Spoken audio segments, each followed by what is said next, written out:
Señoras, señores y jóvenes en general, hoy, 29 de marzo del año 2014, voy a ocuparme de dos temas, principalmente lo concerniente al semanario de Hildebrand Jesús XIII y de un caso que se encuentra en el Tribunal Registral, el que va a resolver una apelación de una cooperativa agraria de usuarios Asia Alta Limitada respecto a su título de presentación 12.337 del 2013, con el que pretende se inscriba su consejo de administración, el cual se ha obstaculizado por cuanto que individuos usando libros falsos han logrado inscribir un consejo de administración. Por esta razón, se está solicitando la nulidad de esta inscripción porque se sustenta en libros falsos. Habida cuenta que hay una resolución última que ha salido en el Diario Oficial El Peruano del Tribunal Registral, en donde por verificarse que se viola la ley, se cancela la inscripción. Lo mismo que se quiere conseguir con esta apelación ante el Tribunal Registral, que da la seguridad jurídica, que da el Estado de Derecho en sede administrativa en cuanto a lo registral. Soy César Javier Ojeda Cifuentes, con registro del Colegio de Abogados de Lima número 6333. Mi estudio está situado en el Jirón Gregorio Paredes número 148 en Lima, que converge con la primera cuadra de la avenida Guzmán Blanco. Debo manifestarles que la versación que yo tengo en todas las materias del derecho sin ninguna presunción es porque recorto del Diario Oficial El Peruano desde el año 1968 hasta hoy día. Y justo recorto las tres fuentes en donde se declara, donde brota el derecho, porque la fuente es donde surge, donde aflora algo. Entonces, yo recorto las tres fuentes del derecho: la Constitución, la jurisprudencia y la doctrina. En el primer caso, recorto las normas constitucionales, aquellas, por ejemplo, que se modifican en virtud de lo que ordena el artículo 206 de la Constitución, o también recorto las leyes o las normas más importantes que emite el Poder Ejecutivo, Poder Administrador, como son los decretos supremos, resoluciones supremas, ministeriales, etc. También recorto la segunda fuente del derecho, que es la jurisprudencia de casación que emite la Corte Suprema, ¿no? O en el caso penal, la sentencia de esta materia que emite la Corte Suprema. También las sentencias del Tribunal Constitucional en sus 7 procesos constitucionales. En el caso de la tercera fuente, que es la doctrina, precisamente recorto la de los abogados más especializados en su área, en donde emiten su opinión. La importancia de estos comentarios se observa en las sentencias que emiten tanto la Corte Suprema como el Tribunal Constitucional. Soy autor de 3 obras: Impuesto de Timbres Fiscales, Código Tributario y Código Procesal Constitucional. Concordado, comentado y Constitución Política del Estado, actualizados al 28 de febrero del 2006. Normatividad sobre los derechos humanos y la fundamentación jurídica respecto a la forma como el gobierno ejecutivo congresal fujimorista, dictatorial, delincuencial y corrupto, conculcó los derechos humanos al someter a todos los entes constitucionales, con excepción de la Defensoría del Pueblo. Creo que voy a ir a las universidades a entregar a los alumnos esta obra, ¿no? Que después ya yo la voy a actualizar, pero es un compromiso que yo adquiero de ir a la universidad, mi alma mater, San Marcos, para entregar esta obra. Creo que lo voy a hacer también en otras universidades, pese a que tengo una discrepancia terrible con lo de Garcilaso de la Vega, Villarreal, porque lamentablemente son centros educativos donde creo que hay una mala docencia, ¿verdad? Bueno, eso sí, también puedo señalarles que he sido catedrático de Derecho Tributario y Aduanero en los programas de Ciencias Contables y Derecho en la Universidad Nacional Mayor de San Marcos. Con todo lo que les he manifestado, puedo asesorar o patrocinar a cualquier persona, natural o jurídica, en un caso justo, salvo que quien viene a mí sea una persona con mala reputación. Ahí prefiero no actuar. Justo le dije a un abogado que trabajó conmigo en una empresa de Paul Greenstein, me acuerdo. Él era el asesor en materia civil y yo era el asesor en materia comercial y tributaria. Y justo lo vi cuando en el Tribunal Constitucional, porque una calidad, una versación en el área constitucional de primer orden, pero le dije, le enrostré, ¿cómo es posible que tú defiendas a Alberto Quimper Herrera cuando este es un delincuente lo peor? Y lo era como cuando yo trabajaba en la Dirección General de Contribuciones. Ahí actuó mal que un día casi lo parto por la mitad, porque vino donde mí a que yo le diera una opinión que tenía en un caso sobre los vehículos que afectaba el impuesto de timbres y alcabala, me acuerdo en esa época. Y después supe, abogado Granier, no me acuerdo, que era el abogado de Martinto, me dijo, si yo no supiera que fueras honrado, yo te denunciaría, porque a mí me han sacado el estudio Lino Cornejo, y a donde fue a parar este condenado.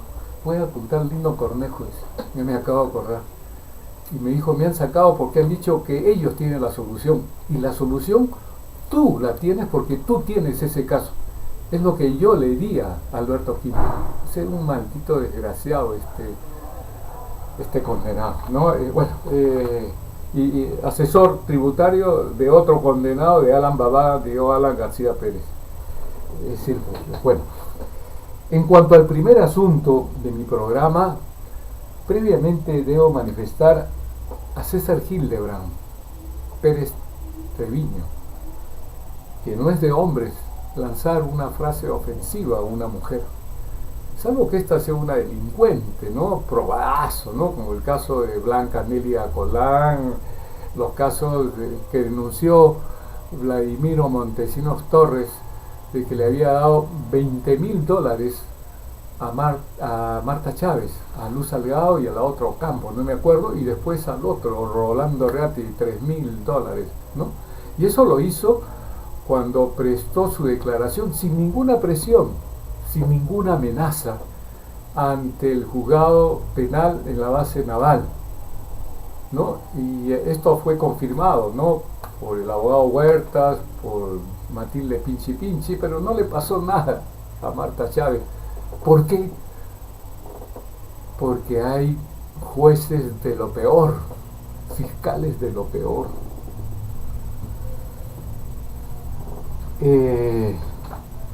Y yo les repito esto, ¿no? Que lamentablemente tenemos en la Administración de Justicia del Perú jueces supremos, superiores, de primera instancia, que son corruptos, como también fiscales de la nación, como Gladys Echaíz, o a este último fiscal de la nación, José Antonio Tuco Peláez Bardales, que fue salvado por el Consejo Nacional de la Magistratura con su hermano Peláez, Mancilla el otro y los otros. ¿Por qué razón? Porque en ese audio que se escucha se afecta el artículo 19 o 20 de la ley orgánica del Ministerio Público, en donde precisamente ahí se establece que no pueden admitir recomendaciones en los asuntos en que intervienen o formularlas a otros fiscales, jueces, funcionarios o empleados públicos u organismos vinculados al gobierno central o a los gobiernos regionales o locales. Esto lo violó en el caso porque ahí se escuchaba que Tuco Peláez Bardales hablaba con el socio del estudio de Alberto Quimper Herrera. Y hay una cosa importantísima: el día que se celebra lo del Ministerio Público, el 12 de mayo es mi santo. Y justo le dice, oye, ya, yo voy a hablar con la persona esta. Espero que no sea Gladys Echaíz. Eso en uno de los aspectos de lo que se hablaba en este en este audio particularmente. Pero también cuando le dice, oye, trate el asunto pues con el otro, oye, ¿sabes qué? No puedo hablar con porque su esposa está mal y se ha ido precisamente en su despacho por esta razón. Y yo quisiera saber si también estuvo Vladimir Paz de la Barra como uno de los firmantes de esta resolución en donde se salva al que era fiscal supremo, José Antonio Peláez Bardales. Entonces, yo lo he denunciado ante el Consejo Nacional de la Magistratura, igual que a la Gladys Echaíz, porque de acuerdo con lo que he hablado en forma reiterada, repetida, Vladimiro Montesinos Torres, por favor, ya. Yo he denunciado a este fiscal de la Nación por no formalizar denuncia penal por delito de peculado, por que los hijos de Alberto Fujimori recibieron más de 3 millones de nuevos soles de la plata del Estado, con el cual sufragaron sus gastos en las universidades de Norteamérica, totalmente acreditado. Hay una serie de pruebas que a lo mejor voy a tener un programa especial para eso, pero yo ya he tenido programas y voy a extraer de estos programas. Yo cuando comento, emito opinión, pues pongo mi parecer, previamente yo lo he estudiado. Yo de ninguna manera puedo hablar sobre algo si previamente no he hecho el estudio, el examen correspondiente. Entonces, hasta la fecha, mi denuncia contra este fiscal de la Nación, no hay nada. Ya hubo. Dijeron, miren la barbaridad. En el Código Penal se establece como delito al fiscal que no formaliza denuncia penal cuando corresponde. Pero ellos me contestan como que si yo hubiera solicitado de que el Consejo Nacional de la Magistratura haga un apremio para que el fiscal haga la denuncia. No. Mi denuncia es porque no ha formalizado denuncia penal, porque de acuerdo con el artículo 77 del Código de Procedimientos Penales, y es la misma situación en la que se encuentra un fiscal o un juez, tienen que darse tres supuestos jurídicos contenidos en este artículo 77 del Código de Procedimientos Penales. Primero, que se haya individualizado a su autor o a sus autores, ¿no? O sea, si realmente el aspecto fáctico, las circunstancias, los hechos se dieron. O sea, si ellos, con plata del Estado, porque el peculado es cuando se utilizan los recursos del Estado, ¿no?, para terceros, en este caso a los cuatro hijos del presidente del delincuencial Alberto Fujimori, ¿no? Eso en primer lugar, ¿no? Si se ha individualizado, sí se ha individualizado. La primera hija, Keiko, Hiro, Sachi y Kenji. Y tienen la raza de hablar, ¿no? La desvergüenza de hablar, ¿no? Lógico, porque han debido estar encarcelados, ¿no? Porque la sanción es 6 años y pico, ¿no?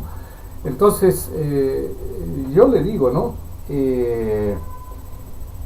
Es increíble que este Consejo Nacional de la Magistratura, por eso la única forma, señoras, señores y jóvenes en general, es no votar por estos partidos que lo único que han creado ha sido líderes y partidarios llenos de dinero y con mucho poder. Verbigracia, Alan Babá García, Jorge del Castillo, Rómulo León, Alberto Quimper, Alberto Fujimori, Luis Castañeda Locio, Lourdes Flores. Acuérdense del caso de Cataño, ¿no? De Carhuacanqui, ¿no? Se le cambió a César Cataño Porras. Yo le he entrevistado en mi programa Tucu Iricu, Ojos y Yo del Pueblo. Y es una persona perspicaz, inteligentísima, pero se le obnubiló la nociología, la intelectualidad, el conocimiento, para que ella no se dé cuenta. Inclusive la pusieron de presidenta del directorio de Peruvian Airlines, de un narcotraficante que tenía 2 procesos, de los cuales se ha librado porque cambió su identidad. Luis Bedoya de Vivanco, que recibió $25.000, Partido Popular Cristiano, Solidaridad Nacional, Comunicor, y paga 42 millones para que la Contraloría no le fiscalice los 1.300 millones. Y el texto del artículo 82 es diáfano, cristalino, meridiano. Entonces, como un abogado que pretende ser alcalde nuevamente porque está libre por esta porquería que tenemos de jueces corruptos y fiscales corruptos, ¿no? El artículo 82 dice: la Contraloría General de la República es una entidad descentralizada de derecho público que goza de autonomía conforme a su ley orgánica, es el órgano superior del Sistema Nacional de Control, supervisa la legalidad de la ejecución del presupuesto del Estado, de las operaciones de la deuda pública y de los actos de las instituciones sujetas a control. O sea, si es una entidad pública, el artículo 1 de la ley del procedimiento administrativo general establece todos los entes públicos, el Congreso, el Poder Ejecutivo, con todos sus ministerios, los órganos descentralizados, etcétera. Entonces, yo digo, Raúl Vargas, es que no sabe derecho, Aldo Marete no sabe derecho, Federico Salazar no sabe, Mónica Elta menos, ¿no? La chica esta que veo también ahora que va a tener un espacio en Canal 5, ¿acaso no saben? Pero lamentablemente estos son unos comunicadores sociales que ganan muchísimo dinero, pero lógicamente de estos entes, estos medios de comunicación social que reciben dinero por los avisos. ¿De quiénes? De las empresas mineras, hidrocarburos, petroleras, AFP, bancarias, etcétera, ¿no? ¿Ustedes creen que uno de ellos va a hablar en contra de estas empresas que pagan millones de dólares a estos medios de comunicación, al Comercio, Perú 21, Canal 4, Canal N, Canal 9, Canal 2, ¿eh? No, ni hablar, pues, ¿no? Ni hablar, ni hablar. Entonces, estos informan muy bien, ¿no? ¿Sabe qué? Había un accidente en la carretera central, maravilloso. Está bien, pero que haga un comentario de los delincuenciales presidentes que tenemos, de los, incluyendo no maté a nadie en Madre Mía porque pagué al testigo, hasta el último, porque se utilizó dinero que estaba con calidad intangible. Por eso le digo, si ahora lo que pasa con las AFP hubiera sucedido, esa intangibilidad que hay con lo que creó el gobierno de Juan Velasco Alvarado, el Sistema Nacional de Pensiones, hoy día sería, digamos, la pensión de cada pensionista, hombre o mujer, $7,000 mensuales. $7,000 mensuales, porque era lo que se ha acumulado, pero como eso se cogió para la carretera Pucusana, etcétera, desde el año 1976 creo que comienza todo. Entonces yo digo, y alcaldes, ¿no? Ahora se está viendo que un presidente regional está metido en problemas, pero cuenta pues con jueces corruptos. Y hay una cuestión que yo voy a insistir. Yo quisiera que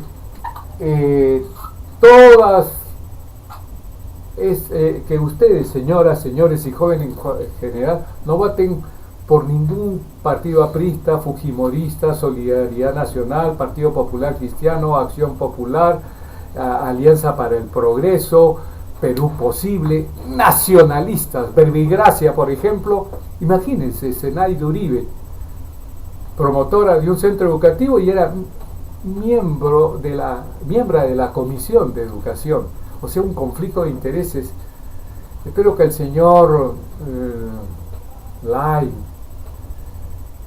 verdaderamente, y sus componentes de esta comisión, bueno, no, el hábito no hace el monje, ¿no? Pero hay que, pero yo creo que tenemos que formar un movimiento, porque los partidarios de estos partidos políticos, ni hablar, ellos voten porque ellos usufructan de esto, ¿no?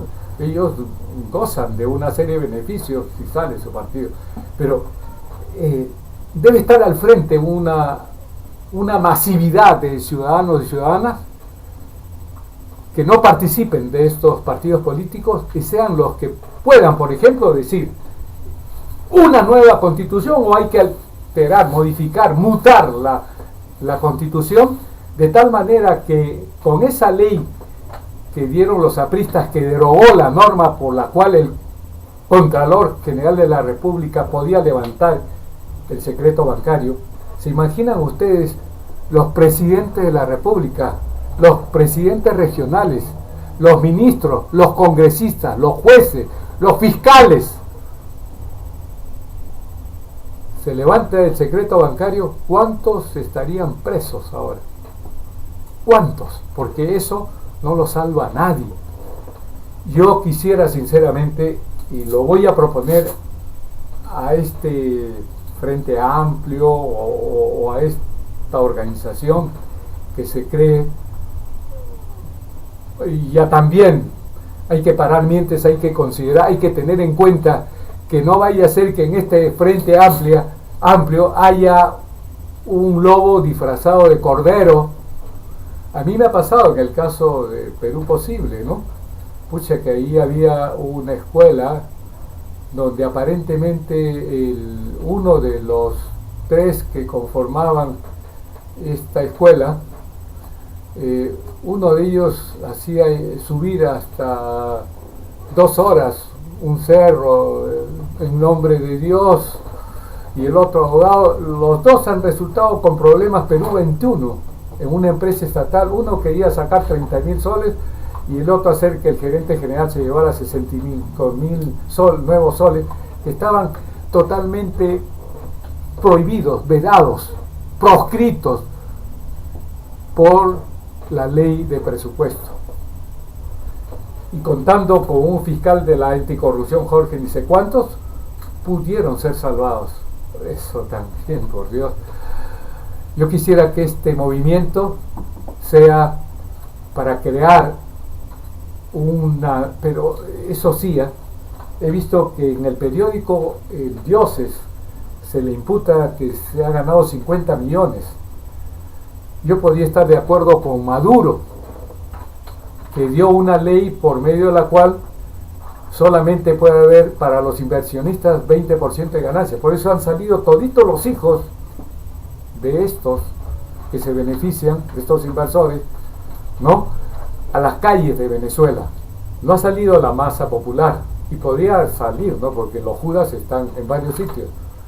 Pero se imaginan ustedes que se dé una ley acá, es decir, saltarían pues bueno, pero hay una cuestión, pues no. Entonces yo estoy de acuerdo con ese pronunciamiento del Frente Amplio, sinceramente. Estoy de acuerdo con Salomón Lerner Guitis, con Susana Villarán, pero con el padre Marco Arana, creo que se llama. Y antes de que yo me vaya a olvidar, si estoy en desacuerdo con el comentario que se ha hecho en la última publicación de Gilo en sus 13, antes que yo me olvide, hay un señor Pedro Franque que verdaderamente yo soy un alumno de él. Tiene unos artículos que para mí hay, ahora sí puedo decir, hay una periodista con la que puedo sentir una discrepancia por lo que he hablado, pero tiene una honestidad, que es Claudia Cisneros Méndez, y por este señor Pedro Franque.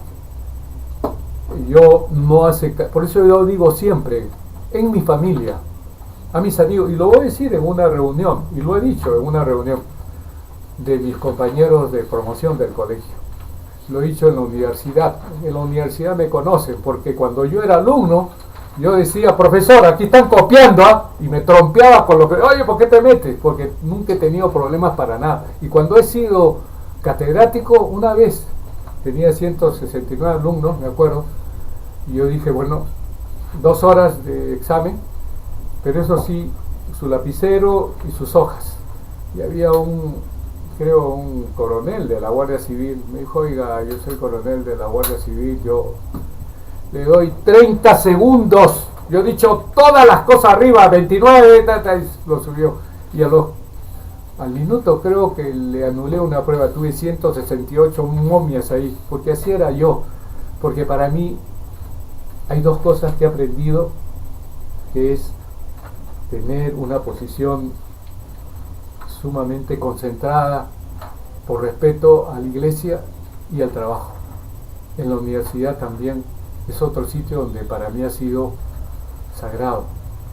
Entonces, también quiero afirmarles en este programa que no solamente este fiscal de la nación, terrible, fiscales de lo peor, el presidente del Poder Judicial, yo lo denuncié ante el Congreso. ¿Saben quién lo salvaron? ¿Quiénes lo salvaron? Jorge el Castillo, el otro Delgado del Arco, el otro fujimorista, porque yo lo había denunciado en esa oportunidad, porque él, siendo presidente de la Sala de Derecho Constitucional y Social de la Corte Suprema, emitió frente a una casación, me acuerdo, de un amigo mío entrañable, Raúl Morales Vega, a quien yo defendía, y donde habían abundantes y reiteradas sentencias del Tribunal Constitucional declarando como cosa decidida, o sea, cuando había vencido el plazo ya no había nada que hacer para resolver, salvo que sea hecho con cosas falsas. No, él había acreditado que él había nuevamente se habían incorporado al régimen pensionario de la 20530. Había sentencias innúmeras. Pese a eso, este condenado presidente del Poder Judicial, ahora y era presidente de la Sala, mandó al diablo la sentencia del Tribunal Constitucional, violó la Constitución, violó la ley, inclusive se amparó en el artículo 400, si mal no me acuerdo, del texto único ordenado del Código Procesal Civil, y también del TUO de la Ley Orgánica del Poder Judicial. o sea, con pruebas, ¿no? Y sin embargo, fue salvado. ¿Y por qué fue salvado? Porque después fue elegido presidente del Jurado Nacional de Elecciones, por lo cual Alan García Pérez fue elegido presidente de la República. ¿Se acuerdan ustedes? Yo recorto el peruano todos los días. Yo veía que había una resolución del Consejo del Jurado Nacional de Elecciones, pero espectaculares. Así también llegó a ser presidente Alan García Pérez. Entonces, yo les digo, ¿no? Yo también, por esta razón, lo denuncié ante el Consejo Nacional de la Magistratura y añadí una segunda denuncia. ¿Por qué razón? Porque el actual presidente del Poder Judicial, Enrique Javier Mendoza Ramírez, cuando fue presidente del Jurado Nacional de Elecciones, rechazó el referéndum iniciado por los fonavistas.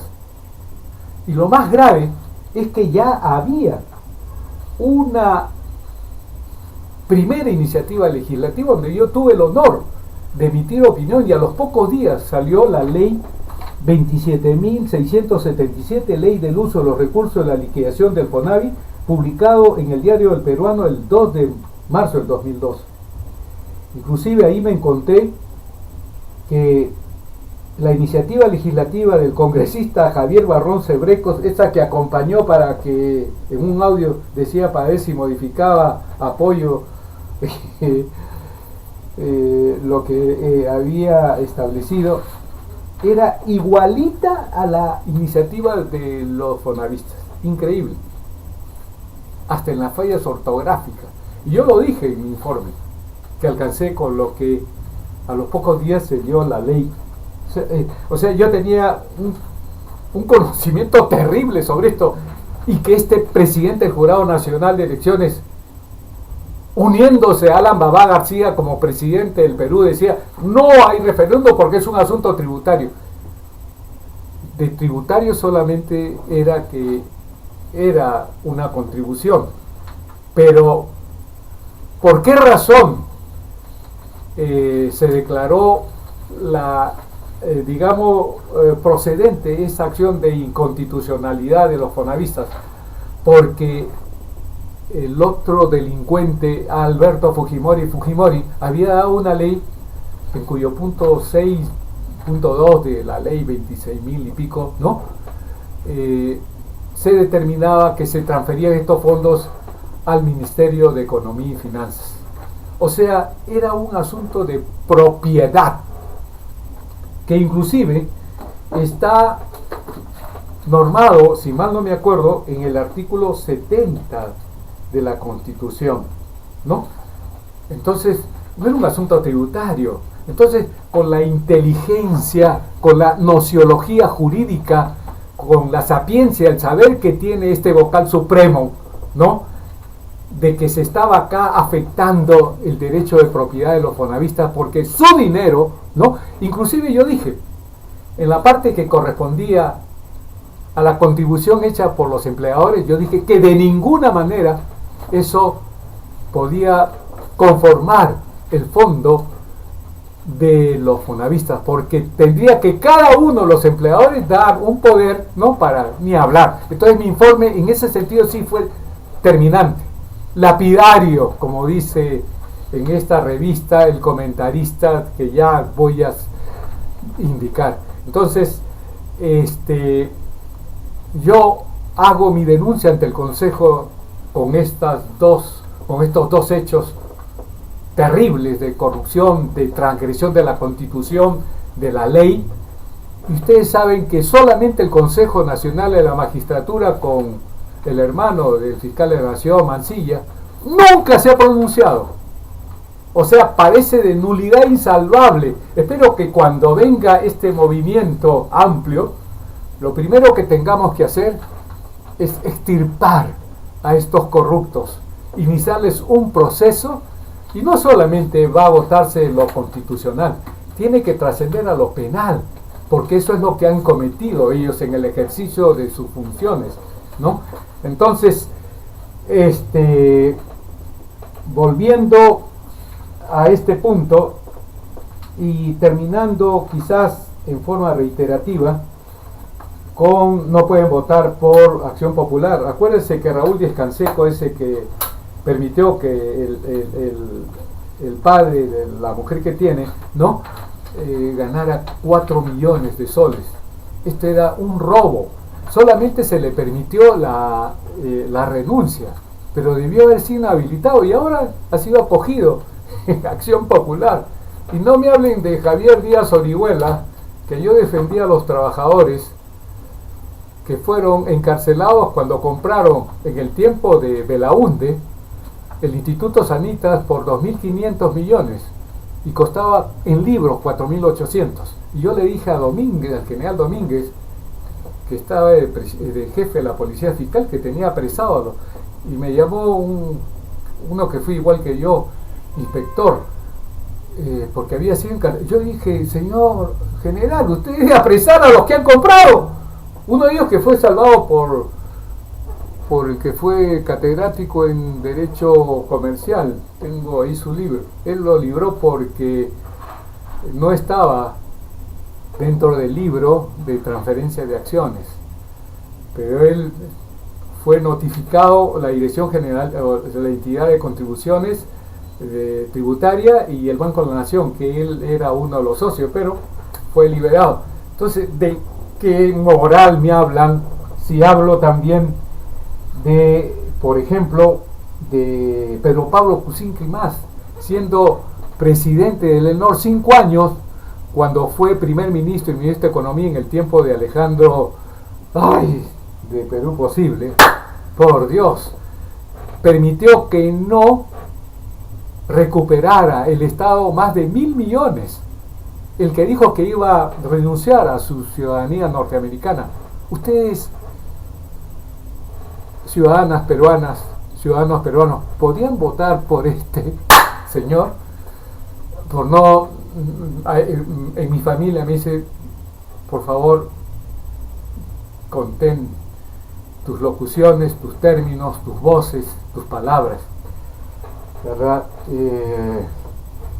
Y por último, Alianza por el Progreso es César Acuña, el promotor de las universidades que solamente buscan obtener más dinero. Hay tecnología, es decir, hay científicos ni hablar. Hay un caso que demuestra de manera fehaciente lo que significa la universidad, el centro educativo en el Perú. Porque el último examen de los maestros hemos visto la formación.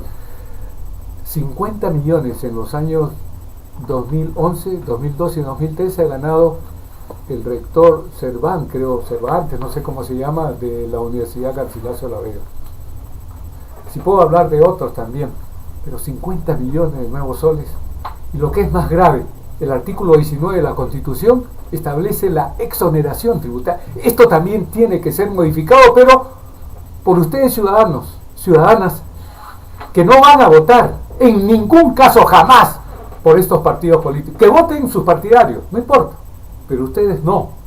Tenemos que higienizar, ¿verdad?, nuestro Perú, nuestros políticos, porque la política es lo mejor, es con lo que se actúa en un país. La política es el arte de gobernar un país y se gobierna por el Poder Judicial, por el Fiscal de la Nación, por el Tribunal Registral, por la Superintendencia Nacional de Administración Tributaria y Aduanera, porque cada una de estas entidades administra justicia, ¿me entiende? Da disposiciones, como el Poder Ejecutivo a través de sus ministerios.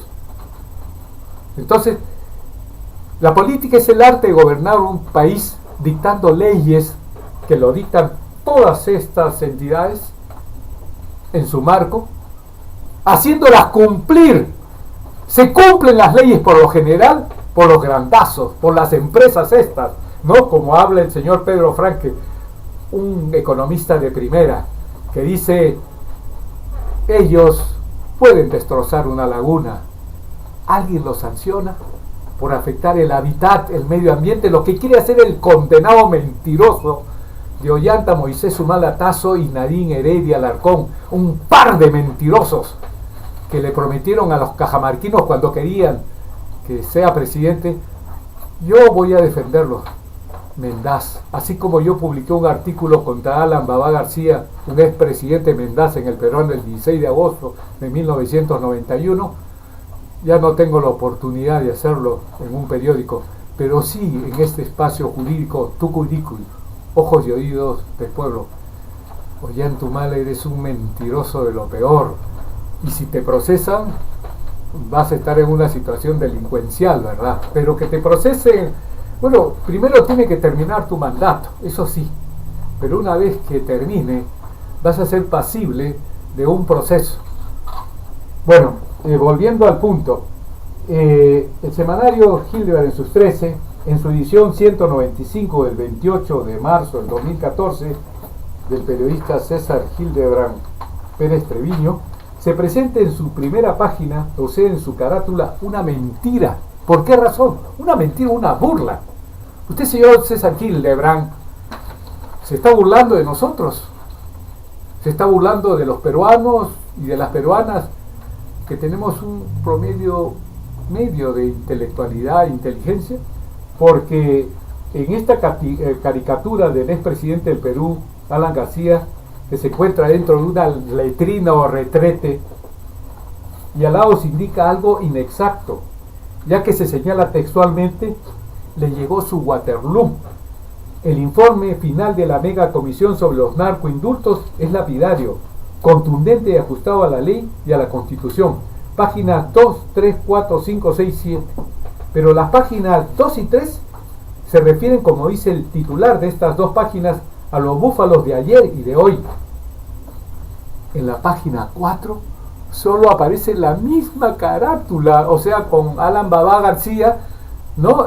Dentro de un excusado, ¿no? Recién en las páginas 5, 6 y 7 se comenta sobre dicho informe final de la mega comisión. Entonces me pregunto, ¿será por esa razón que han pretendido hacer pasar las páginas 2, 3, 4 como si fueran parte del comentario, de la opinión sobre este informe final de la mega comisión? Así como usted tiene el desparpajo de decirle, conchuda, creo, disculpen el término, yo me siento mal de expresar esto, pero eso no se le dice a una mujer. Yo, mire, le dije a un joven de 1,80 m y tantos en una reunión, le dije, le había dicho a una mujer: yo quisiera en un chat, no sé cómo le llaman, yo quisiera que usted me diga esto cara a cara. Yo le dije a él, eso le dije delante de varios, en una reunión de ellos, eso no se le dice a una mujer, eso se lo dice usted a un hombre. Y él era 35 años menos que mi edad. Y yo nunca he tenido problemas para nada, nunca, hasta ahora, ¿no? Entonces yo le digo, señor Hildebrand, si usted encuentra un acto delictivo de la señora, dígale, ha cometido usted delincuente, como le digo, la Marta Chávez ha cometido estos delitos y todo lo demás, pero ni hablar, ¿no? Y peor, no. Entonces, pero en este comentario que se hace en estas páginas, en lugar de fundamentar con precisión por qué es lapidario, terminante, ¿no?, contundente, dice otra cosa. El señor Hildebrand, sus comentaristas, para hablar de la inhabilitación de Alan García Pérez, tiene que hacerlo de acuerdo con lo que está en la Constitución y en la ley. Pero si usted no lo hace, le hace un flaco favor a la lucha contra la corrupción. Alan García Pérez tiene que ser inhabilitado por haber concedido indultos a sentenciados o procesados por caso de narcotráfico en su forma agravada, porque esto está prohibido por los artículos, particularmente por el artículo 21 del decreto legislativo 824, Ley de Lucha contra el Narcotráfico. ¿Por qué razón? Porque el artículo 2, numeral 24, literal A de la Constitución, dice: toda persona tiene derecho a la libertad y a la seguridad personales. En consecuencia, nadie está obligado a hacer lo que la ley no manda, ni impedido de hacer lo que ella no prohíbe. A mí en mi promoción me decían contrario censo, interpretación contrario censo. Se está impedido de hacer lo que ella prohíbe. Por lo tanto, Alan García Pérez no podía de ninguna manera conceder indultos a casos de sentenciados o procesados por narcotráfico en su forma agravada. El artículo 19, literal C del decreto legislativo 824, publicado en el Peruano el 24 de abril de 1996, establece el beneficio de indulto a los delincuentes primarios condenados por el delito de tráfico ilícito de drogas, previsto en los artículos 298, porque estos casos de sentenciados o procesados por delito de narcotráfico en su forma agravada está en el artículo 297 del Código Penal. Por eso en este artículo 19, literal C, establece el beneficio de indulto a los delincuentes primarios condenados por el delito de tráfico ilícito de droga, previsto en los artículos 298, 300, 301 y 302 del Código Penal, que hayan cumplido un tercio de pena privativa de libertad, podrán acogerse al beneficio del indulto por una sola vez. Señor Alan García Pérez, todo su conjunto de apristas abogados, ¿no?, con Jorge del Castillo, Alberto Kimper, por citar algunos, etcétera. El artículo 21 del decreto legislativo 824 señala que los beneficios consignados en el artículo 19 de este decreto legislativo no son aplicables a los dirigentes, jefes y cabecillas de las bandas u organizaciones denominadas firmas o cárteles dedicados al tráfico ilícito de drogas, tampoco a las personas que se han acogido a los beneficios de la ley 26.230. Igualmente no serán extensivos a los funcionarios o servidores públicos encargados de la prevención, investigación, juzgamiento y ejecución de las penas por dichos delitos. Beneficios procesales y penitenciarios excepcionales. Artículo 19. Voy a reproducirles el texto para que ustedes se den cuenta de que no lo salva nadie, salvo, mire, vamos a ver, ¿no? Por eso yo le digo, señoras, señores, ciudadanos, ciudadanas, aunque pasase lo que sea, pero tienen que votar por un movimiento que sea distinto a estos partidos políticos que yo he mencionado. Artículo 19. El que hubiera participado o se encuentre incurso en la comisión del delito de tráfico ilícito de drogas previsto y penado en la sección 2, capítulo 3, título 12 del libro 2 del Código Penal, sus modificaciones y adiciones, podrá acogerse a los beneficios que en forma excepcional establece el presente decreto legislativo. Exención de pena. El agente que se encuentre o no sometido a investigación policial o a proceso judicial por tráfico ilícito de drogas podrá quedar exento de pena en los siguientes casos. Primero, cuando proporcione información oportuna y veraz que permita identificar y detener a dirigentes o jefes de organizaciones dedicadas al tráfico ilícito de drogas en el ámbito nacional e internacional, o a las actividades de tráfico ilegal de armas o lavado de dinero vinculados con el tráfico ilícito de drogas. Segundo, que la información proporcionada permita el decomiso de drogas, insumos químicos fiscalizados, dinero, materias primas, infraestructuras y otros medios utilizados en la obtención de drogas ilícitas que establezcan fehacientemente el funcionamiento de una organización dedicada al tráfico ilícito de drogas. Dicha información también deberá permitir la identificación de los dirigentes o jefes y el desbaratamiento de la organización criminal. B. Remisión de la pena.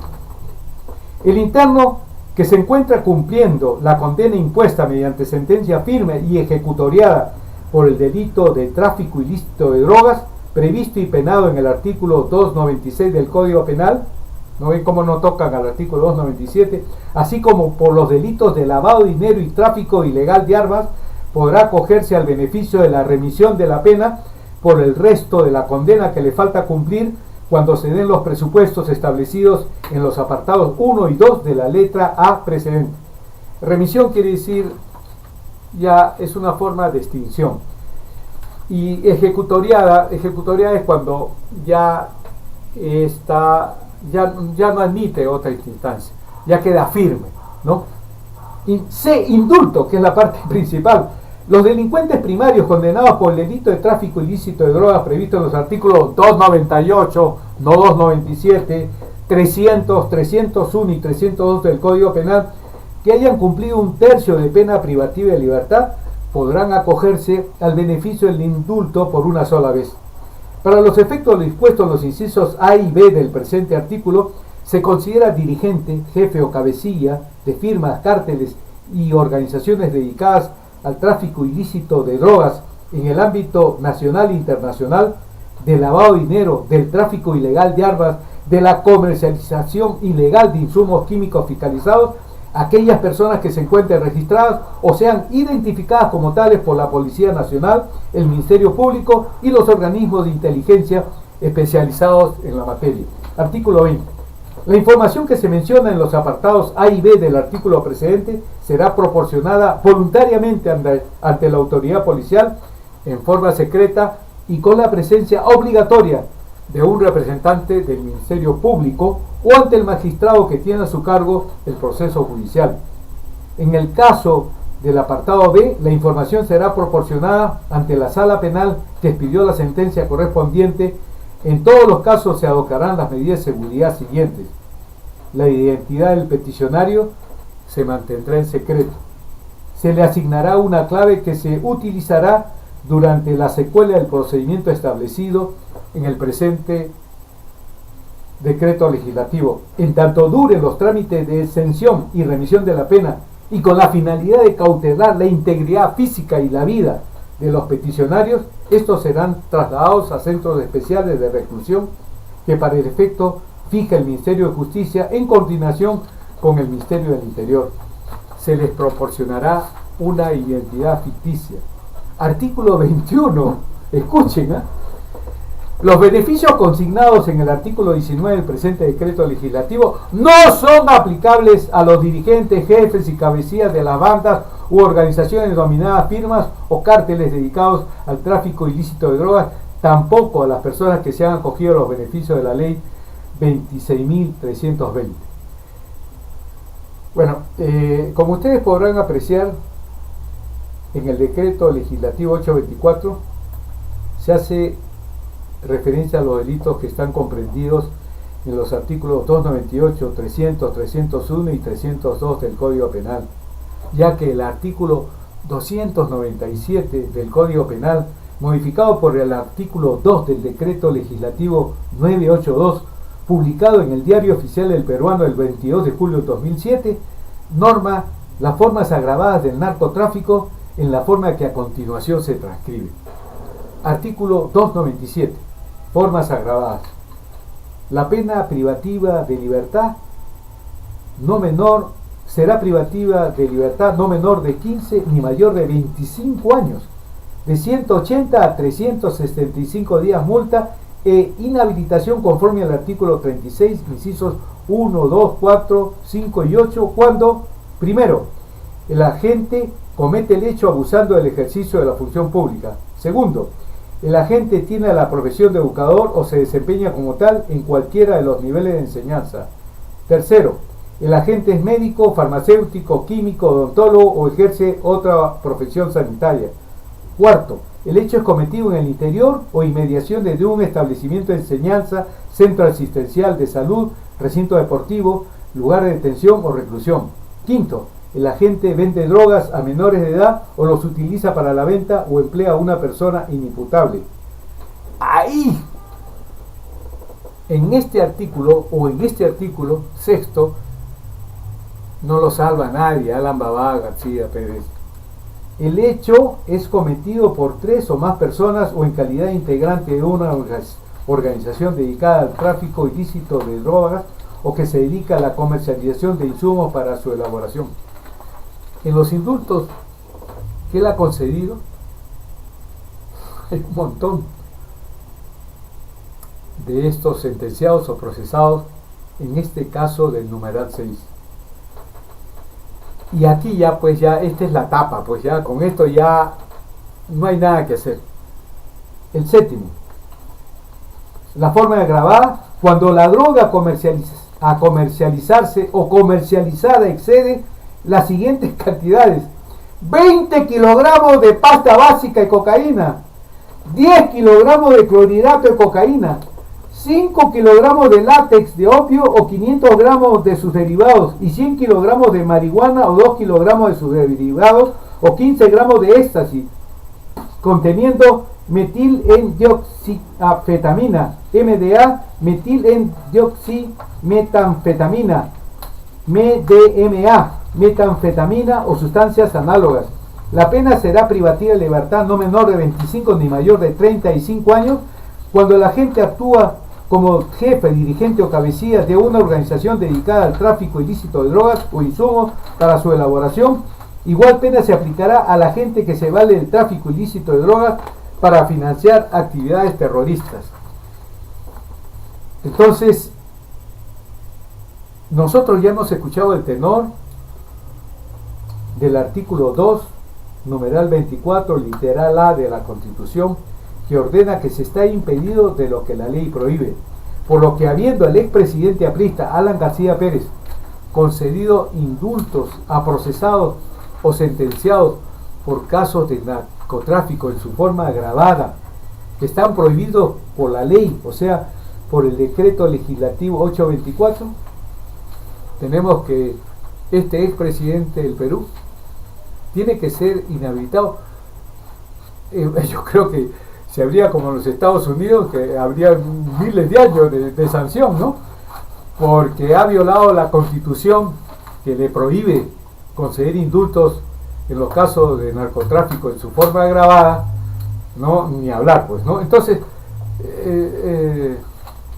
yo termino este primer punto.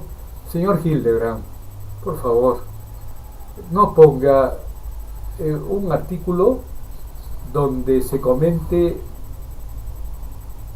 de tal forma que se diga que no es inverosímil, que a lo mejor se salve. Claro, es probable, es lógico que se salve, con comentarios u opiniones como que se vierten en este último semanario.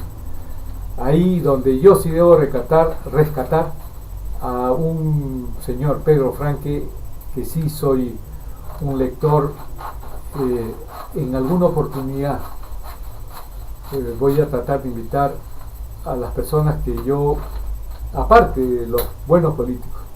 En mi programa solamente he presentado al doctor Diego García Sayán y a Salomón Lerner Gitis. Voy a ver si con el padre Marco Arana lo voy a hacer. En una oportunidad lo saludé cuando fui a un caso en Chiclayo, donde un juez, un fiscal, es decir, por Dios, creo que a mi hija yo le digo, dame las pruebas para denunciarlo, que con este Consejo Nacional de la Magistratura, por Dios, si pudiéramos cambiar a todos estos jueces y fiscales corruptos, a estos miembros del Consejo Nacional de la Magistratura, del Tribunal Constitucional, que emitieron en un caso de una acción de amparo de AIDESEP, donde en la parte del fundamento dicen que efectivamente no se hizo una consulta a los pueblos afectados por estas concesiones de 1 millón en el oriente peruano. ¿Cómo sería la cuestión que uno transfirió sus acciones y derechos por 4.000 millones de dólares? y resultó que la esposa del presidente Mesías, creo, 5 departamentos de $350.000, pero no había nada. Si este movimiento amplio de personas que no están contaminadas con estos partidos, y que también hay que analizarlos, ¿no? Porque no deben tener procesos de alimentos, procesos penales, etcétera, ¿no? Yo creo de que este frente que se va a hacer debe primero de estudiar, analizar, ¿no? Examinar a cada uno de los que van a actuar, porque ni hablar, pues no vamos a meter a un lobo, ¿no? Y está disfrazado de cordero, eso ni hablar. Yo quisiera que esto se hiciera desde ahora, ¿no? Porque hay muchos como ese que hacía su vida a rezar por Dios, un viaje de 2 horas hasta la cima de un cerro, ¿no? Y el otro abogado, por Dios, un par de condenados, por Dios. Vean el Perú 21 de diciembre del 2001, no me acuerdo, algo así por el estilo. Entonces, por último, me toca hablar de lo que hay en el Tribunal Registral. En el Tribunal Registral se está viendo un caso en donde unos individuos que aparte no tienen parcela y que los únicos que en esta cooperativa agraria de usuarios base alta limitada, sí, de acuerdo con el artículo 9 que exige, podrán ser socios los que tengan parcelas, y estos no tienen parcela y quieren venderle el pozo a Orlando Sánchez Paredes, ¿no? Ese es el asunto. Inclusive ellos, yo me retiré porque no fueron lo suficientemente hombres. Le dije a la presidenta que cuando yo me retiré se estaba tratando de obtener la licencia de este pozo número 4 que es de ellos, y cuando esta presidenta me dijo no sabe que algunos ya no quieren porque por una serie de cosas, le dije, sabe que yo no quiero saber nada con gente pusilánime, y me retiré. Después me han llamado porque estos fulanos le iniciaron una acción penal a esta presidenta y a otras, a estos parceleros, a estos 5, y con unos documentos presentados ante la Fiscalía Provincial Penal de Mala, increíble, o sea, sin ninguna formalidad. Eso es lo que yo le dije al fiscal Yaringaño, ¿no? Oiga, usted ha aceptado, ¿no? Y antes yo se lo había dicho a una fiscal adjunta. ¿Cómo es posible que usted acepte con unos documentos donde no se cumplen las normas que da la SUNAR, ¿no? Ni la sentencia? Yo recorto el peruano desde el año 68 hasta la fecha. Entonces, y en esta acción, esta denuncia penal que le han hecho con investigación indagatoria de acuerdo con el Código Procesal Penal vigente ahí, ¿no? Ahí ellos le imputaban a estos 5 que tienen parcela de que se han quedado con los libros. Increíble, ¿eh? Y pese a eso, ellos, utilizando un notario, violándose el artículo 115 de la ley del notariado, increíblemente, ¿no? Que establece lo siguiente, normada por el decreto legislativo 1049, para solicitar la certificación de un segundo libro u hojas sueltas, deberá acreditarse el hecho de haberse concluido el anterior. O sea, al notario, a la notaria han debido mostrarle, oiga, nosotros tenemos el libro 3 porque mire, el segundo libro ya se terminó. O la segunda alternativa, la presentación de certificación policial que demuestre en forma fehaciente su pérdida. En ninguno de los 2 supuestos jurídicos se hallan estos libros, número 3 de Asamblea General de Socios, libro padrón de socios, libro de asistencia de socios. Ellos han presentado estos libros falsos, donde se comete delito de falsedad ideológica. Si yo tuviera ahorita el Código Penal, que lo he dejado lamentablemente, aunque tengo acá El artículo 428 del Código Penal habla de la falsedad ideológica, que es cuando se utiliza algo como si fuera verdadero para probar un hecho, ¿no? Entonces, estos han presentado estos libros falsos, ¿no? Aquí me acerca la asistenta. El que inserta o hace insertar en instrumento público declaraciones falsas concernientes a hechos que deban probarse con el documento, con el objeto de emplearlo como si la declaración fuera conforme a la verdad. Bueno, en la partida de esta cooperativa 21-30360, ¿no? Se ha logrado con libros falsos inscribir un consejo de administración en el asiento número N3018, con el que me imagino van a venderle el pozo de esa forma a Orlando Sánchez Paredes. Eso por un lado. Y por otro lado, también en el han obstruido, ¿no? A estos parceleros que han presentado un título de presentación, así se le denomina, de acuerdo con las normas registrales, para con una asamblea de regularización hecha el 28 de octubre del 2013, su consejo de administración. Pero el mismo registrador en su tacha foja 27 dice: existe inadecuación en los datos del libro de actas declarado, libro de actas número 2 legalizado el 9 de agosto del 2002, o sea, el presentado por los 5 parceleros que tienen el pozo de agua, ¿no? Que lo están luchando, ¿no? Porque la gente pobre campesina lucha por lo que tiene, y todavía los angurrientos que tienen quieren apoderarse de eso y utilizan precisamente a personas que verdaderamente son vendibles, ¿no? Ni hablar.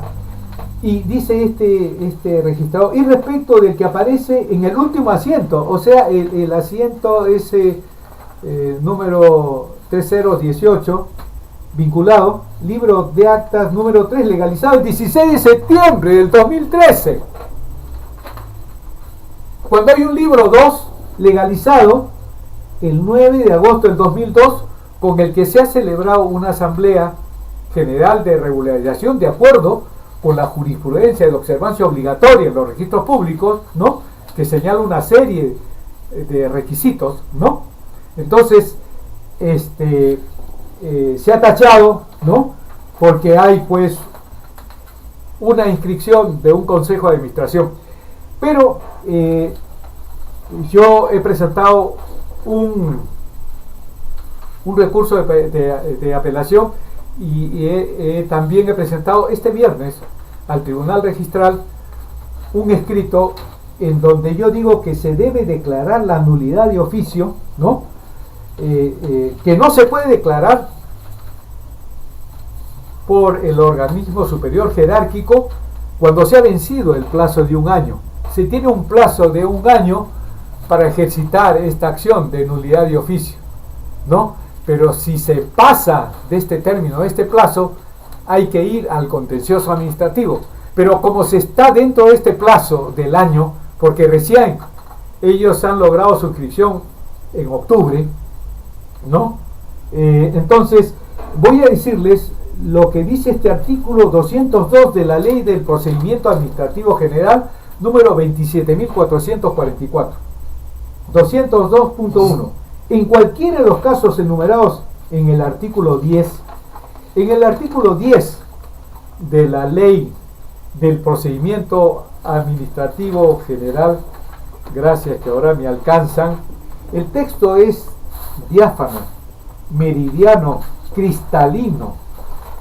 Dice lo siguiente: causales de nulidad son vicios del acto administrativo que causan su nulidad de pleno, de perfecto derecho, los siguientes.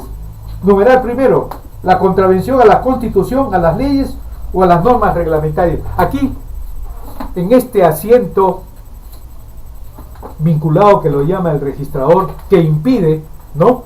Que obstaculiza la inscripción de estos campesinos parceleros de la Cooperativa Agraria de Usuarios Hacia Alta Limitada, ¿no?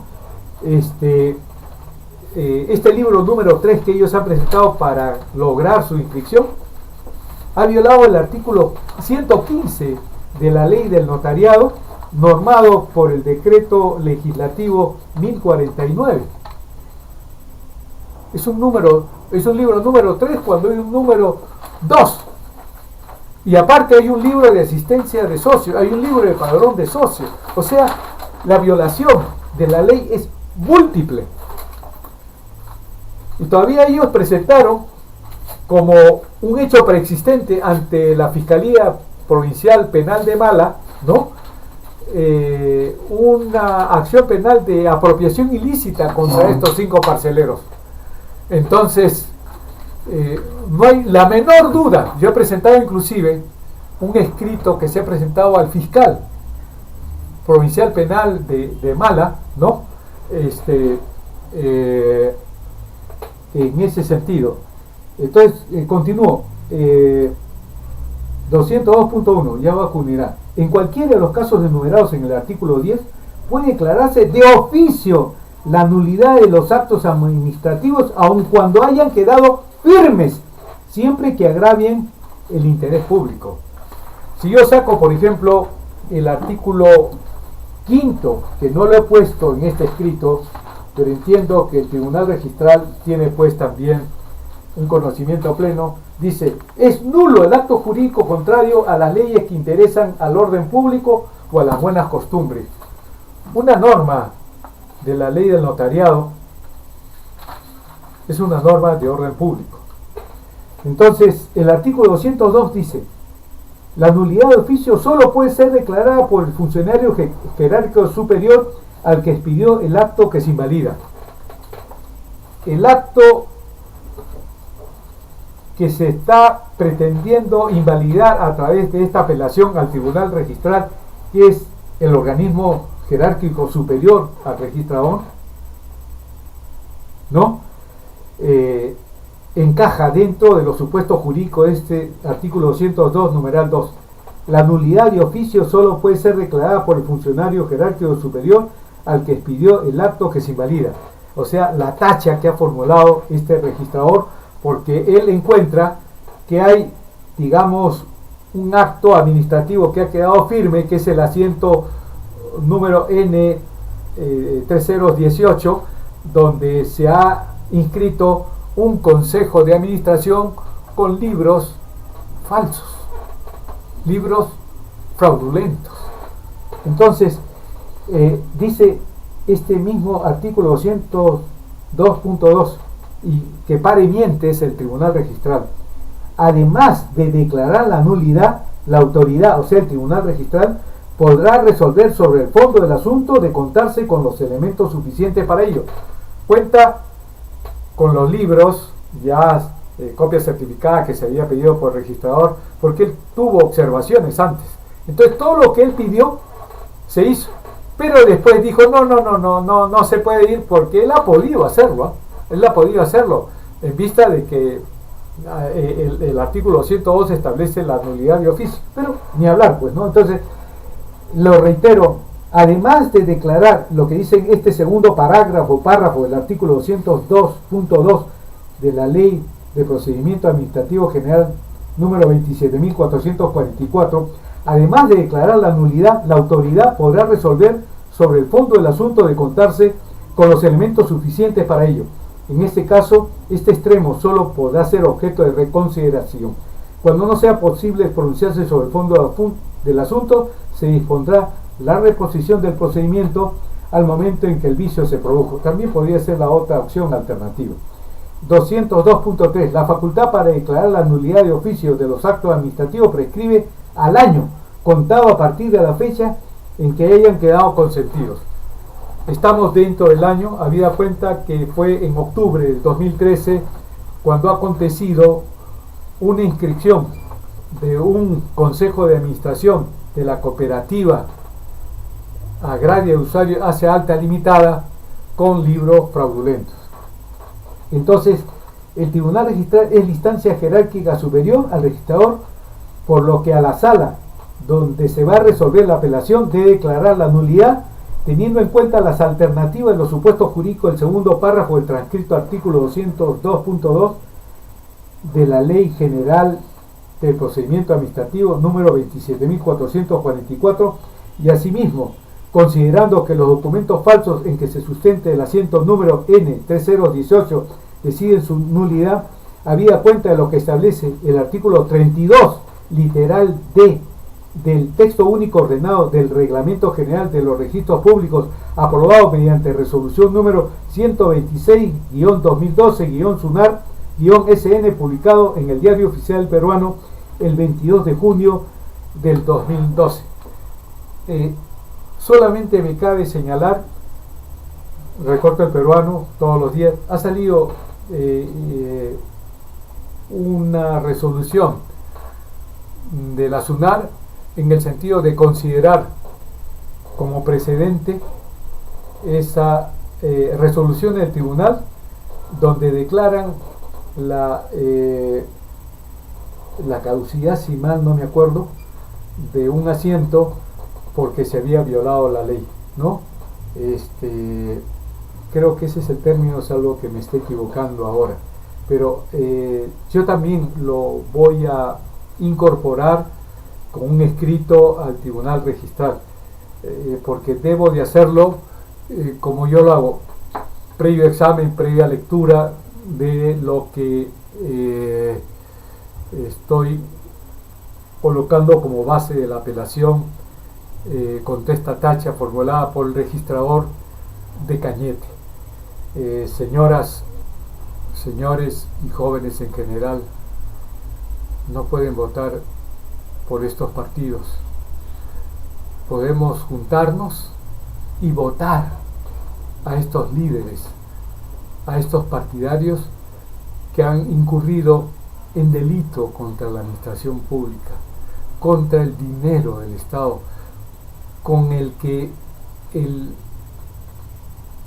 hombre o la mujer más pobre, cuando compra un paquete de galletas de un sol para comer, que es lo único, está pagando 18% de impuesto general a las ventas, con el que se paga el sueldo al mentiroso presidente que tenemos Ollantumala, a los congresistas como Zenaida Uribe, Omar Chejade, o al de Robacable, ¿no? O a este último que ha habido, que está en los nacionalistas también, ¿no? Es decir, yo digo, y este frente podría ser que le dé nuevamente la facultad al Contralor General de la República para que levante el secreto bancario. ¿Cuántos presidentes de la República caerían? ¿Cuántos congresistas? ¿Cuántos jueces? ¿Cuántos fiscales de la nación? ¿Cuántos fiscales? ¿Cuántos miembros del Consejo Nacional de la Magistratura, del Tribunal Constitucional? ¿Me entienden ustedes?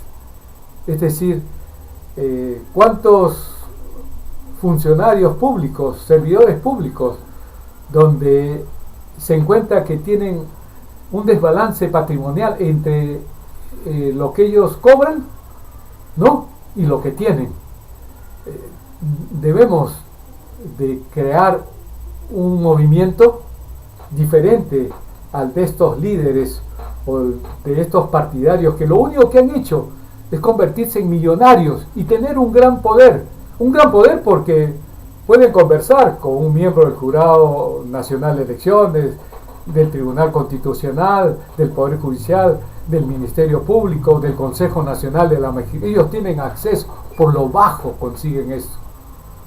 Entonces, hasta el próximo programa, señoras, señores y jóvenes en general.